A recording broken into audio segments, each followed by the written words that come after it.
Good afternoon, everybody. Apologize for my tardiness today. Thanks for being here. Another packed room. It's good to see. We'll begin with a scheduling update today. President Trump will commemorate the 24th anniversary of 9/11 on Thursday with a visit to the Pentagon Memorial in the morning, followed by an appearance at the New York Yankees game at Yankee Stadium in the Bronx on Thursday evening. Next week, as you all know, the President and the First Lady will depart for their historic state visit to the United Kingdom on Tuesday, and they return to Washington on Thursday. Today, I would like to address the tragedy that has not received nearly enough media attention, the brutal murder of Irina Zarutska. Here are the facts that many outlets have shamefully and intentionally failed to report until President Trump drew attention to it. On August 22nd, Irina Zarutska was stabbed to death on the rail system in Charlotte, North Carolina, by a savage career criminal. This is a public transportation system that many in the area use every single day to go to school and work. Irina was on the train that night traveling home from her job at a pizzeria, still in uniform from her shift. This beautiful, innocent 23-year-old young woman was a Ukrainian refugee who had recently fled her country for a chance at a safer life and a promising new beginning here in the United States of America. But tragically, a public transportation system in a major American city was more dangerous than the active war zone that she left. The President and the entire White House are praying for her family and friends during this unimaginably difficult time. But while we extend our thoughts and prayers, we must also seek justice for this crime and call attention to this heinous incident. Surveillance video of the killing was finally released to the public this past Friday. It shows the alleged killer, DeCarlos Brown Jr., pull out a knife, get up from his seat behind Irina, and prepare to thrust a blade into her neck before the released footage gets cut. This is pure evil on full display. The most enraging and unacceptable part of this story is that her death was entirely preventable. DeCarlos Brown never should have been on that train that night. In fact, he should have been behind bars. DeCarlos Brown has been charged with crimes no fewer than 14 times, dating back to 2011, including for armed robbery, felony larceny, breaking and entering, and shoplifting. Brown had previously served 5 years in prison for a robbery with a deadly weapon charge, and he had also forfeited bonds 3 different times, twice in 2014 and once in 2023. Despite all of this past documented criminal history, when Brown was arrested yet again in January of this past year, a Democrat judge, who I will add was a strong supporter of former Vice President Kamala Harris, released this insane criminal once again without requiring him to pay any bail. He simply had to sign a written promise to return for his court hearing. Think about how crazy it is to ask a career criminal, someone who by definition repeatedly breaks the law, to just sign a written promise and come back again another day. This is madness. This monster should have been locked up, and Irina should still be alive. But Democrat politicians, liberal judges, and weak prosecutors would rather virtue signal than lock up criminals and protect their communities. And perhaps most shamefully of all, the majority of the media, many outlets in this room, decided that her murder was not worth reporting on originally because it does not fit a preferred narrative. Many of the journalists in this room spilled plenty of ink trying to smear Daniel Penny for defending a subway car from a deranged lunatic in New York City, but none of those same reporters lift a finger to write stories about an actual murderer. Here is the truth that every American must know. Too many innocent people across the country continue to pay the price of the failed experiment known as cashless bail that has been championed by the Democrat Party for years. All the way back in 2020, North Carolina's then Democrat Governor Roy Cooper established a so-called task force for racial equity and criminal justice. Sounds nice, but it's not. That task force was co-authored by then Attorney General and current Democrat Governor Josh Stein. It recommended, quote, reimagining public safety to, quote, promote diversion and other alternatives to arrest. It also advised to de-emphasize some felony crimes, prioritize, quote, restorative justice, and eliminate cash bail. Democrats in North Carolina and nationwide are consumed with pushing a woke, soft-on-crime agenda, no matter how many innocent Americans suffer as a result. Instead of aggressively prosecuting and locking up violent criminals, the Democrat-backed cashless bail approach lets these criminals roam free in our country to offend again and again. These reckless policies have turned too many of American cities into hunting grounds for career criminals who mock our justice system, drain law enforcement resources, and wreak havoc on law-abiding citizens. Enough is enough, and that is why President Trump is doing everything in his power by taking action to undo these absurd policies. The president recently signed a powerful executive order directing the AG to submit a list of states and local jurisdictions with cashless bail policies, so that the Trump administration may identify federal funds that are being provided to these states and can potentially be suspended or terminated. President Trump firmly believes that to maintain order in public safety, we must incarcerate individuals whose pending criminal charges or criminal history demonstrate a clear, ongoing risk to civil society. This is a common sense and sensible approach that the vast majority of Americans agree with, and it's time for the Democrat Party to get on board with what is right. When these criminals are caught, they must be prosecuted to the fullest extent of the law and be sent to prison, where they can no longer terrorize our streets. This is the mandate the American people delivered to President Trump, and it's a mandate he intends to fulfill. Staying on the topic of public safety, new preliminary data released today by Customs and Border Protection in August shows that President Trump has delivered the most secure border in American history. For the fourth straight month, 0 illegal aliens were released into the United States by CBP. Nationwide encounters are down 93%, below the peak of the Biden administration. Border Patrol apprehensions on the southwest border in the entire month of August were less than what was apprehended in 4 days in August 2024 under the Biden administration. President Trump has ended disastrous Biden illegal alien invasion, and he sealed our border in record time, keeping this central promise he made to the American public. With that, I will take your questions. Here in our new media seat today, we have Michael Schellenberger, who is the founder of Public News with nearly 2 million readers and subscribers. Michael, thank you for being here today. Thank you. And why don't you kick us off? Sure. Thank you for making space for new media. Nice to meet all of you. It's great to be here. I want to see if you could give some insight into whether the president is considering additional measures against Europe and Brazil, not just for censorship, but also for preventing political candidates from actually competing in elections. We've now seen in Romania, France, and now Germany with Joachim Paul, efforts to basically just prevent candidates from being able to compete in elections. The president has shown some concern around President Bolsonaro, who's being prevented from running. All of this is coming in the context of increased censorship of online platforms, of American platforms, and efforts to censor Americans.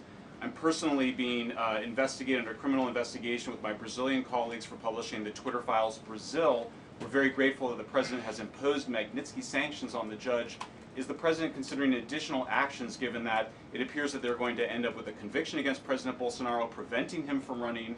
Is he considering doing anything about this crackdown in Europe? I mean, it's shocking to see Joachim Paul, this mayoral candidate in Germany, the criminal indictment against him cites him, quote, saying that he loves the Lord of the Rings as reason why he's an extremist and shouldn't be able to run. So I just wonder if you could speak to that. And again, I'm grateful to be here. Nice to meet you all. And I'm grateful for what the Trump administration has done to push for free speech abroad. Well, thanks for being here, Michael. We appreciate it. Freedom of speech is arguably the most important issue of our time. It is enshrined in our Constitution, and the president believes in it strongly. He himself faced censorship in his road back to this beautiful Oval Office here in Washington, D.C., so he takes this very seriously, as does, I know, the Vice President of the United States and the entire Trump administration, which is why we have taken significant action with regards to Brazil in the form of both sanctions and also leveraging the use of tariffs to ensure that countries around the world are not punishing their citizens in this way. And at the same time, the president is,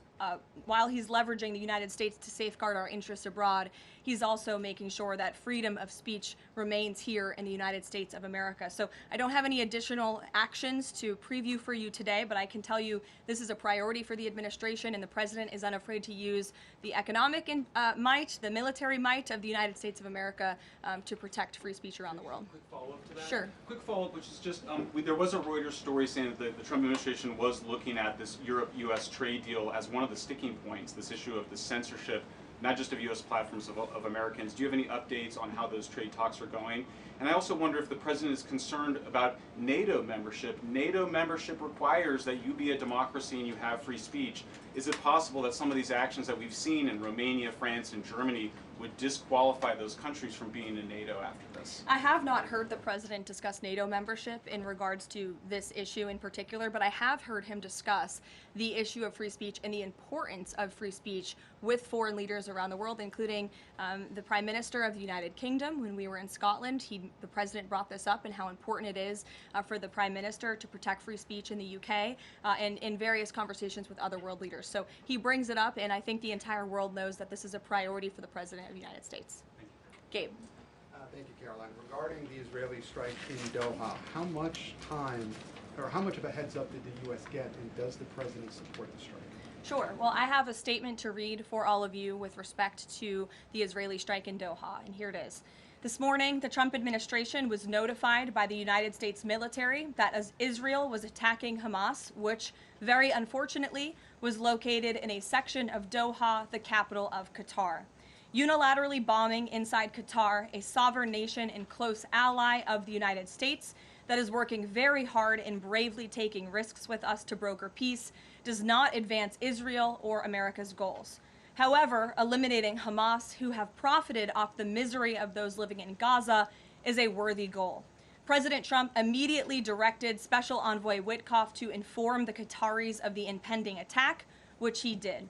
The president views Qatar as a strong ally and friend of the United States and feels very badly about the location of this attack. President Trump wants all of the hostages in Gaza and the bodies of the dead released, and this war to end now. President Trump also spoke to Prime Minister Netanyahu after the attack.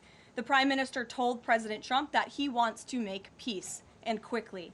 President Trump believes this unfortunate incident could serve as an opportunity for peace. The president also spoke to the Emir and Prime Minister of Qatar and thanked them for their support and friendship to our country.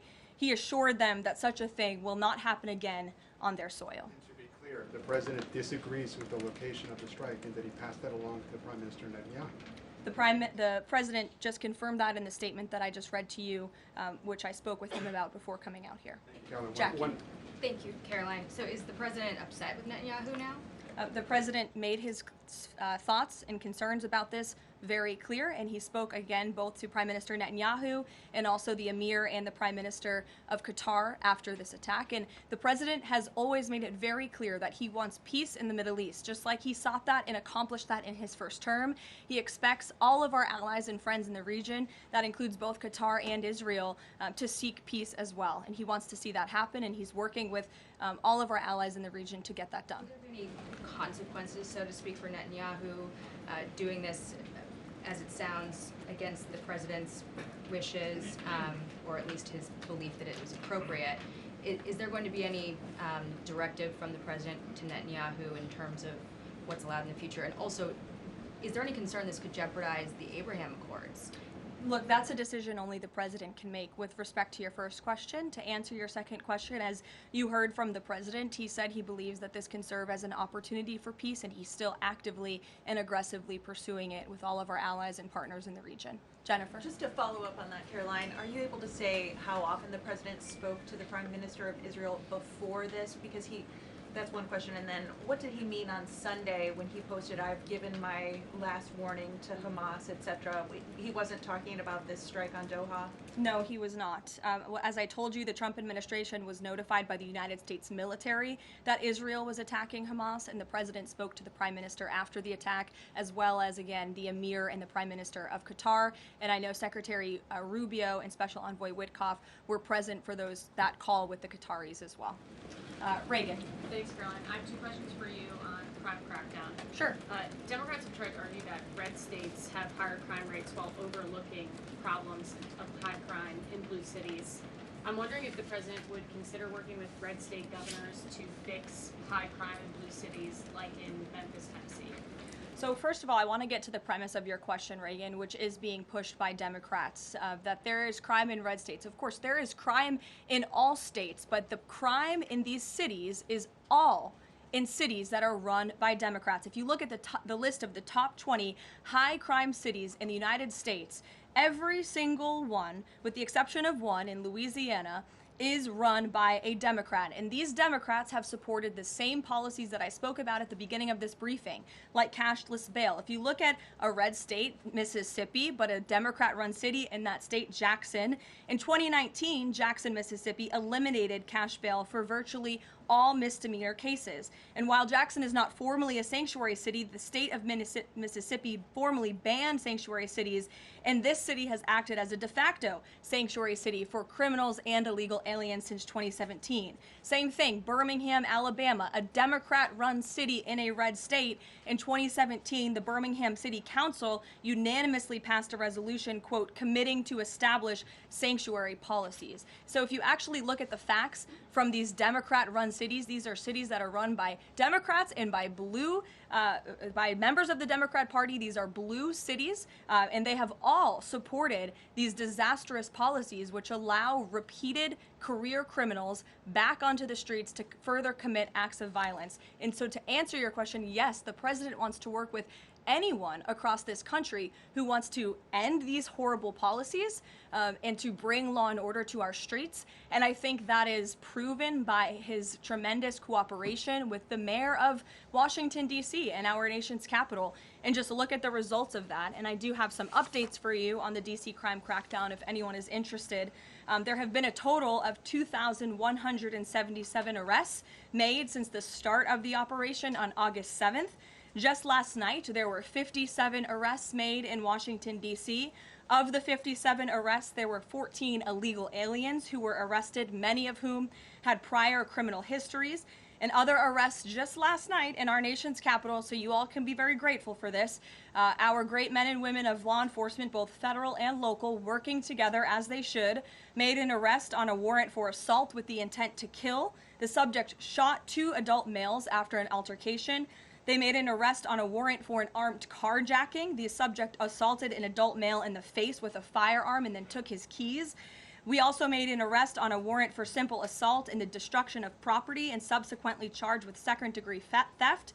Last night in D.C., there was an arrest for possession of a controlled substance with second-degree theft.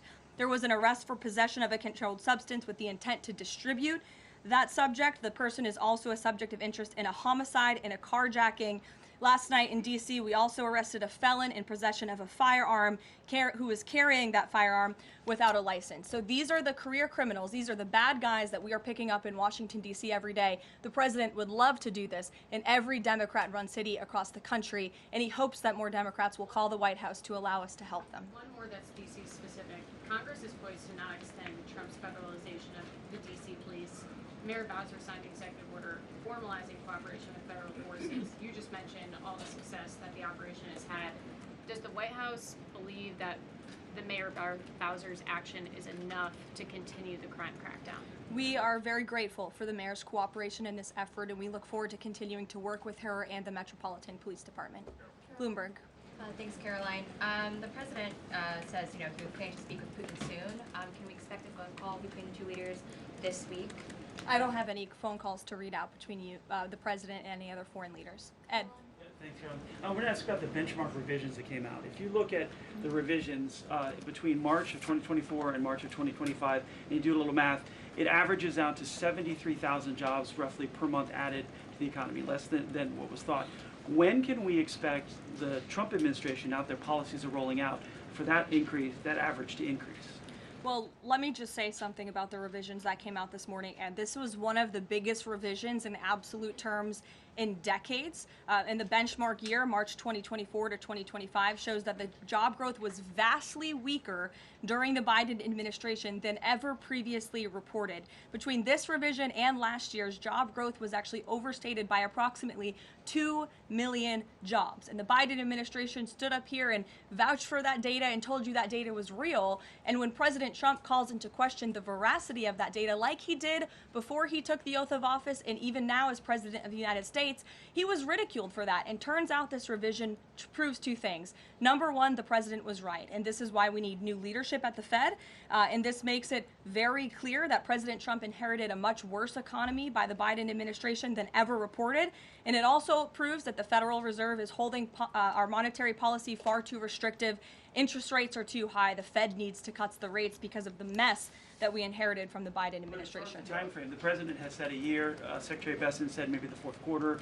When can we expect these numbers to increase? Well, first, we need accurate numbers. We need truthful and honest data, which is why the president took the monumental step to try and appoint and confirm new leadership at the BLS so we can have data that we can actually rely on. And that's what the president is doing, and we hope that his nominee will soon be confirmed. Charlie. You addressed the crime of Irina Zurika, and the president has done a lot to deliver justice for victims of crimes like that horrific stabbing. And the Epstein files are back in the news because a lot of Americans feel that that Jeffrey Epstein's victims never got justice. Does the president care about these victims? Do you think he can does he want to deliver more justice for them, and is he willing to meet with them? The president cares about victims of all crimes, and that's why Republicans in the Trump Department of Justice have done more in terms of transparency when it comes to the Epstein case than any prior administration. And why are the Democrats all of a sudden caring about this? It's because they are desperately trying to concoct a hoax to smear the President of the United States. We have seen this time and time again. Ro Khanna and all of these other Democrats, they could have cared about those victims 4 years ago. When Joe Biden was in office, they could have pushed for transparency then. Unfortunately, the Democrats are using victims as political pawns to try to smear and to push a hoax against the President of the United States. And I will get you numbers on the amount of child predators that this administration and this FBI and this Department of Justice have locked up under President Trump's leadership. We have done more than any president to protect victims of crime, especially disgusting, heinous sexual crimes.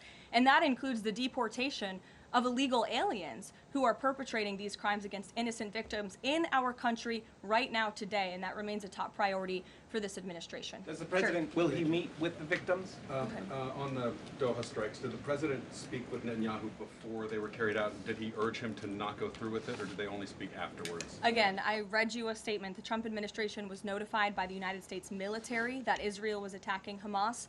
The president directed his special envoy Witkoff to immediately call the Qataris. And after the attack, he spoke to Prime Minister Netanyahu. One more. Behind you. Thank you. Go ahead. About the Epstein case, would the White House support a professional handwriting expert review of the document released yesterday to prove that it's not the president's signature? Sure, we would support that. And in fact, I have already seen many forensic analysts of signatures coming out. I believe it was the Daily Signal that published a piece with 3 separate signature analysts who said that this absolutely was not the president's authentic signature. And we have maintained that position all along. The president did not write this letter. He did not sign this letter. And that's why the president's external legal team is aggressively pursuing litigation against the Wall Street Journal, and they will continue to. Christian. Thanks, Caroline. Following up on Ed, now that we have these revised jobs numbers, is the president concerned at all that price spikes, stemming from his tariffs through the end of the year might actually be driving the country towards a depression or a recession? What I'm asking is he committed to these policies now that we know how faulty the jobs data was?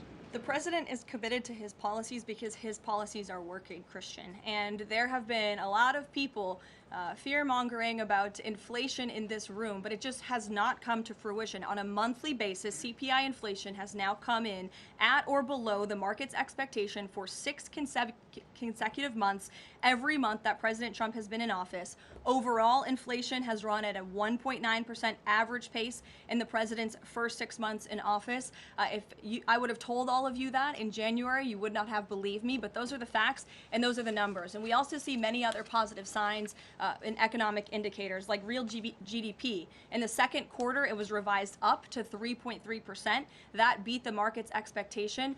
We know there's a capital spending boom right now, which we know is one of the greatest economic indicators of job growth. We know wages are increasing at a far faster pace than they were under the previous administration. We see productivity in the second quarter was also revised up to a strong 3.3%. In total industrial production, factory output also surged, All of this means the economy is moving, people are working, people are spending money. You look at consumer spending, that is also ticking up and in the right direction. And a large part, it's because of the incredible work the president has done in terms of energy and unlocking our energy dominance in this country. Again, these jobs, the numbers from the BLS today prove that the economy was an absolute mess, and we are working every single day to fix it, and all of those indicators I just read for you are positive sign of what is to come. Just one more quickly on Sure, trade, Danny. I just wanted to get a bit of clarity on the sequence of events for the Doha attack and the notification. You said that the U.S. military notified, if I got it right, the Trump administration was notified by the U.S. military. That's right. Was the U.S. military notified by the Israeli military, or did the U.S. military detect an incoming Israeli attack on Qatar? The U.S. military notified the White House and the President of the United States. That's all I have to share for you on that, Danny. Thank you. Jeff. Also following up, you said that the president assured the leaders in Qatar that this would never happen again. Did he say that to the Prime Minister of Israel, and did Prime Minister Netanyahu agree to that? The president told that to the emir and the prime minister of Qatar, and the president also overstressed the importance of peace in the region in his conversation with Prime Minister Netanyahu as well. And Prime Minister Netanyahu told President Trump he wants peace and he wants it quickly. That's what the president expects to happen. The president is very clear in the statement that he just had me read, and you will all see it out on True Social very shortly, I am sure. The whole world will see it. He wants all of the hostages released out of Gaza, and he wants this war to end. Those are two clear directives that the president is making very clear for the entire world to understand. Mary. Thanks. But Qatar obviously has been helping to negotiate these ceasefire talks. Does the president think that Israel is undermining negotiations by striking Qatar? Is he concerned that Qatar's no longer going to want to play that intermediary role? I think the president addressed that in the statement. I can read the whole thing for you again. I think it's very thorough because the president wanted to address all of your questions. We wrote, unilaterally bombing inside Qatar, a sovereign nation and close ally of the United States that is working very hard and bravely taking risks with us to broker peace, does not advance Israel or America's goals. However, eliminating Hamas, who have profited off the misery of those living in Gaza, is a worthy goal. So he answered that question and to be himself. clear, you can't say that Israel informed the U.S. What I can tell you is the United States military informed the Trump administration. Thank you. A quick follow on that. Can you tell us when the U.S. military was notified, given that the largest U.S. military base is in Doha? And then I have a question on D.C. crime. This morning, just before the attack, as I said earlier as well. Okay, thank you. And yesterday, the president spoke about D.C. crime and talked about how there was virtually none. And then he expressed frustration about things that take place in the home they call crime. He said, you know, they'll do anything they can to find something. If a man has a little fight with the wife, they say this is crime. See, now I can't claim 100%. Exactly what crimes was the president referring to? He wasn't referring to crimes. That's exactly the point he was making, Ouija. What the president is saying is that these crimes will be made up and reported as a crime to undermine the great work that the federal task force is doing to reduce crime in Washington, D.C. And I think the president has every reason to believe that, given the efforts of many reporters in this room who actively seek to undermine the president and what he's doing in our nation's capital. We all know that deep inside you all agree with this because you all live here, and I'm sure you are very grateful for the administration's efforts to make the city, which we all reside in, much safer for ourselves and our families. Michael. Thank you, Caroline. Florida Congressman Randy Fine is calling for judges to face consequences if the violent repeat offenders they release go on to commit new crimes. Is that something the president supports? It's not something I've heard the president discuss. You can ask him yourself next time you have the opportunity to. How's that? Caroline, one more question. On Thursday, President Trump will head to the Pentagon and also to New York City in honor of the 24th anniversary of 9/11. Has the president expressed any interest on creating or having congressmen create a new 9/11 commission to answer some of the ongoing questions many Americans have about that day? I, again, have not heard the president discuss that. You're welcome to ask him yourself, but I do know he very much looks forward to going to both the Pentagon and the Yankees game in New York City on Thursday to commemorate the 24th anniversary. As you know, the president is a New Yorker at heart. He loves the city very much. It is his home, and you'll hear more about that on Thursday when the president speaks on this himself. Kelly. Caroline, thank you. I wanted to ask you a question about the president speaking yesterday before the Religious Liberty Commission. As you know, he's created the White House Faith Office, the Task Force on Anti-Christian Bias, and yesterday he talked about the importance of the Bible in America and the importance of prayer in America. Some people have criticized him for that in stating that he's espousing Christian nationalism. Yet the president has called on the American people to band together in praying for this nation for people of all faiths. How important is that to the Trump administration, and are there guidelines for implementing that? Well, last time I checked, it's not just Christians who pray, it's people of all faith who pray, and that's what the president wants to protect, the religious freedom for Americans of all faith. And he spoke about that yesterday, and that's why he was very proud and excited to announce this new initiative, Pray America, encouraging all Americans to pray for our country and the goodness of our country leading up to America's 250th birthday next year. Why don't we take some from the sides? Elizabeth, go ahead. Thank you, Caroline. I have two questions. Sure. First, on prayer again. Is the Trump administration looking for the forthcoming prayer guidelines to challenge existing court precedent on the right to pray in public schools?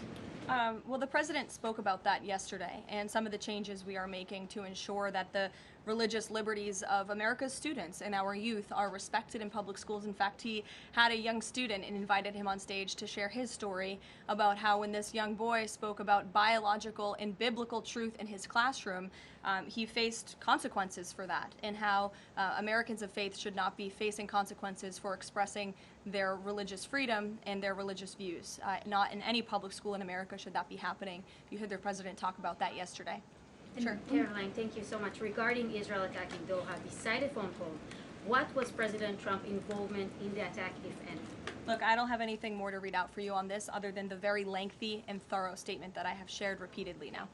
Sure. Go ahead. Thank you. After the Supreme Court ruling yesterday on the ICE raids in Los Angeles, some, particularly non-white U.S. citizens, are saying that they're going to begin carrying their U.S. passports with them at all times.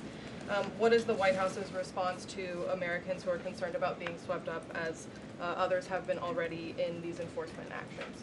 They should not be concerned, because this administration is focused on the detention and deportation of illegal alien criminals who broke our nation's immigration laws. And the Supreme Court upheld the Trump administration's right to stop individuals in Los Angeles to briefly question them regarding their legal status, because the law allows this, and this has been the practice of the federal government for decades. And the Immigration and Nationality Act states that immigration officers can briefly stop an individual to question them about their immigration status if the officer has reasonable suspicion that the individual is illegally present in the United States. And reasonable suspicion is not just based on race, it's based on a totality of the circumstances to review. And I will tell you, I spoke to our border czar about this morning. When ICE goes out to conduct a targeted operation to deport illegal criminals from our community, they are doing so with intelligence, they are doing so with law enforcement sources, they are doing so in most cases with the backing of local law enforcement who know exactly where these illegal alien criminals and drug traffickers and drug dealers are hiding in plain sight in American communities. And the men and women of ICE are doing everything they can to not only follow the law, but to enforce the law. And it's about time that has happened, because we had 4 years of an administration who completely ignored and evaded our nation's very clear immigration laws, and the Supreme Court has reaffirmed that. Sure. Thanks, Caroline. One of the other documents released by the House Oversight Committee contained a photo of Jeffrey Epstein holding an oversized check that was made out to him in the check from the president for $22,000 for a fully depreciated woman. I wondered if the president has any recollection of that, or what you guys make of that photo that was included in those documents. Did you see the signature on that check? It is not Donald Trump's signature. It is absolutely not. The president did not sign that check. But does he recognize the Jordan, woman? go Caroline, ahead. thank you, No. Caroline. On the New York City election, Caroline. is he Well, considering? I'll take both of you. Go ahead. So first, is the president considering offering Mayor Eric Adams a job? If so, why? And does he think Curtis Lee was a serious candidate for New York City mayor? Look, the president has made it quite clear he wants this race to move forward in New York City. He does not want a communist to be running New York City, but as for weighing in on other individual candidates, I'll leave that to the president to do himself. Caroline, and then following up on Reagan's question, many of these highest crime cities in America, they're led by black mayors, including the three that you mentioned, Jackson, Memphis, Birmingham. So given that, what's your response to criticism from the left that Trump is targeting black mayors? Isn't he just trying to protect black people? The president is trying to protect all Americans from crime, and he wants to make all of our cities in America safe. And the fact is, the most dangerous cities in America are run by Democrats, overwhelmingly. And according to the FBI crime statistics, 19 of the top 20 cities with the highest murder rate are run by Democrats. And these high-crime, Democrat-run cities are driving up the crime stats in otherwise safe red states. So, of course, he wants to address this problem. He's made that quite clear. Mike Johnson, he came out and said that the president was an FBI informant. Do you know what he meant by that, if it's not true? I can affirm that is not true. I think the speaker was referring to the fact that President Trump kicked Jeffrey Epstein out of his Mar-a-Lago property for reasons the president has already discussed. John. Oh, thank you, Caroline. First of all, as a Washington, D.C. resident with my family, I just want to thank the administration for revitalizing safety here. In the last 3 weeks, it's been stunning. Well, I want to go to Virginia. All of a sudden, out of the blue, Winsome Sears has closed the gap on Abigail Spanberger. Got 4 issues. Coerced abortions in Fairfax County without telling mom or dad, no parents. Girls going in boys' bathrooms on film, right? 2 of the young fellows get suspended for complaining about it. Virginia Beach man, an innocent man, is now died in a car crash by a drunk illegal going on the other side of the road, and now you got Spanberger's got these racist signs. When are we going to get the president to make an official endorsement of Winsome Sears and maybe come and campaign in South and West Virginia? Well, as you know, I'm very limited in what I can talk about when it comes to political endorsements in future elections from this government podium.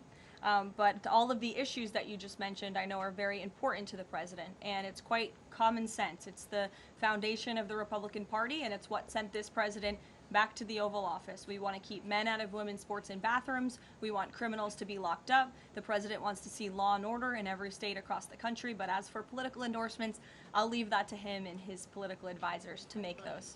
Sure. Haley. Thanks, Caroline. I have 2 questions for you, if it's okay. One on Doha and one on immigration and crime. Sure. On Doha, ahead of the strike we saw today, did the administration at any point try to dissuade the Israelis from the potential for an action like we saw today? Again, I have answered questions repeatedly on this. I have a very lengthy statement which we will release after this briefing for all of you to read and to report on once again. Okay, and then on a case in Maryland, the killing of Dakara Thompson, there are reports that the suspect arrested for her murder was in the country illegally and arrested and released for driving under the influence both in 2022 and in April of this year by U.S. Park Police.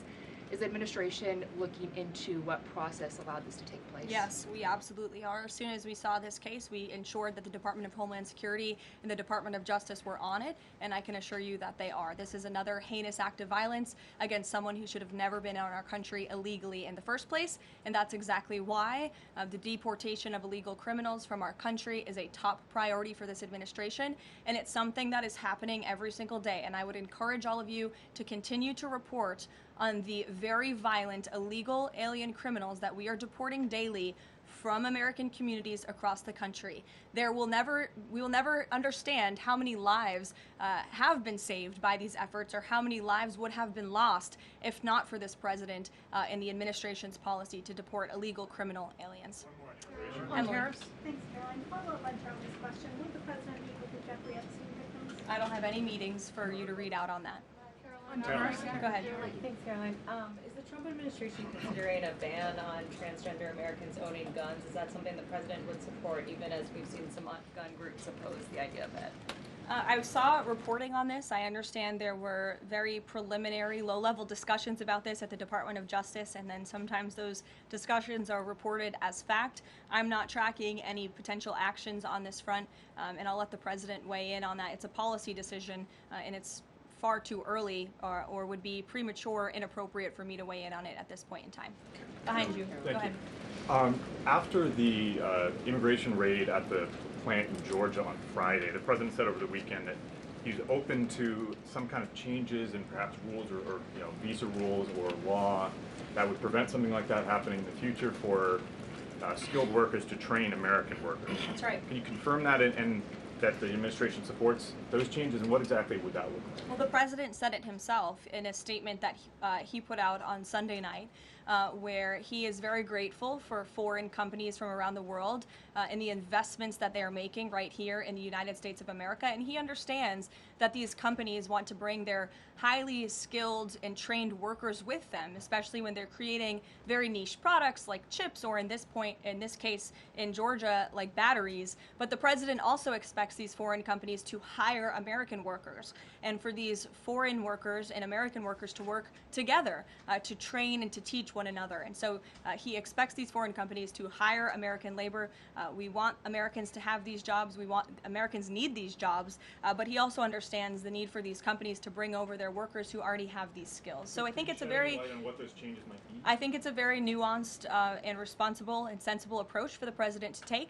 And I know that the Department of Homeland Security and the Department of Commerce are working on this matter together. I would defer you to them for any further action on this front. Maggie. Caroline, thank you. Just I want to follow up on something you said. You said the Epstein documents are a hoax that Democrats are perpetrating against the president. You've said he didn't sign that check, that he didn't sign the birthday card that he allegedly signed. So what is the theory, since these documents came from the Epstein estate?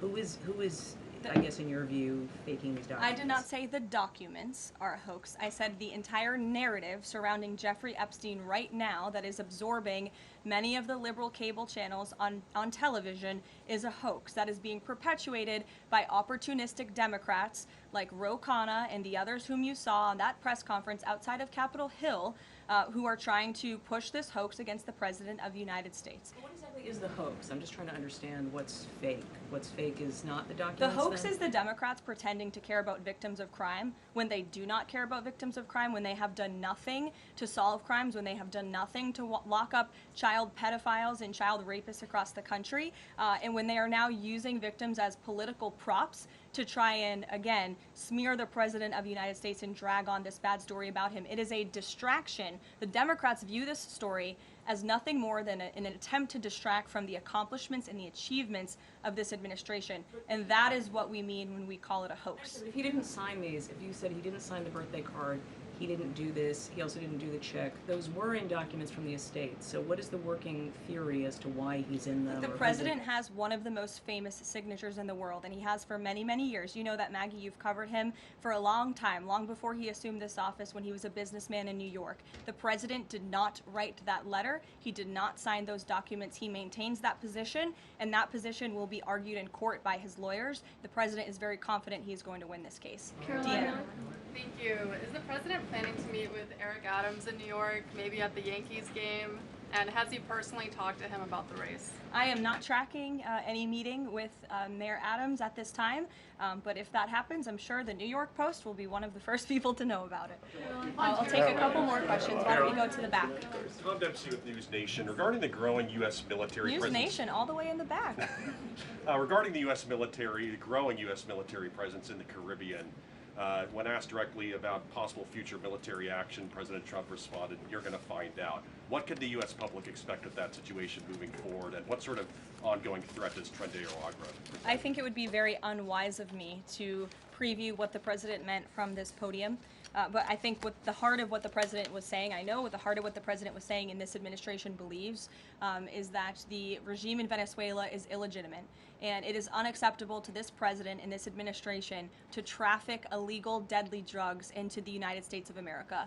And that's why the president and the administration took very strong action against a boat and 11 narco-terrorists in international waters, as you all saw. I think that sends a very strong message to drug traffickers around the world. The president will not tolerate it, and the amount of drugs on that boat represents the lives of thousands of Americans that could have been killed by that deadly poison, and we're not going to allow that deadly poison to come into our country. The president will be signing a proclamation in the Oval Office later this afternoon, and we will see you all later. Thank you. Thank you.